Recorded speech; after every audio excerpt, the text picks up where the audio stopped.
welcome to problem number 6, large numbers, that is of 8 bit. So time to level up. We are moving from practice problems to real world computing with our first 8-bit binary subtraction. This is how computer actually handle numbers. So the question we have to perform the binary subtractions. One will be considered as unit and the other one will be the subtrahend. But before that, as usual, I will recall a regular subtractions. Suppose these are decimal are of base 10. So let me perform these subtractions as I have to subtract 9 from 8. That can't be done. That is why I have to go to next column and I have to borrow 1. When I borrow 1 from this column, it will be 6 and 1 will be borrowed to this column. Now 1 borrowed from higher or next column, that will become 10 in this present column. So 10 plus 8, that will give us 18. Alright, now 18 minus 9 will give us 9. Now as I have to subtract 8 from 6, that can't be done. That is why I have to go to next column and I will borrow 1. And borrowing 1 from next column, that will be equal to 10 in the present column. So 6 plus 10 will give us 16. Now 16 minus 8 will give us 8. That is what we know.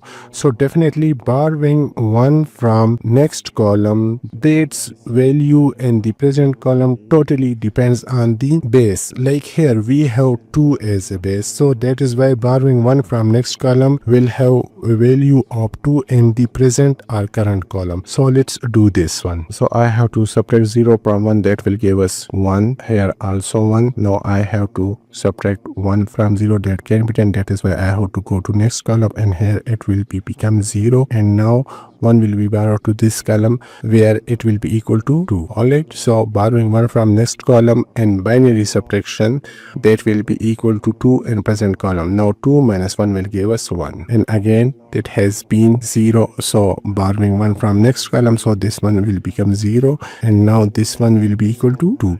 So 2 minus 1 will give us 1. And this one 0 minus 0, 0. And now again this 0. So that is why I have to go to next column. That will become 0. And now 1 will be borrowed to this column, but here it will be equal to 2. Now 2 minus 1 will give us 1. And now as I have to subtract 1 from 0, that can't be done. That is why I have to go to next column and here it will become 0 and 1 will be borrowed to this present column and here it will be equal to 2. Now 2 minus 1 will give me 1. Alright, so that's what we know from our binary subtraction. And you can verify the answer as I have taught in my previous videos.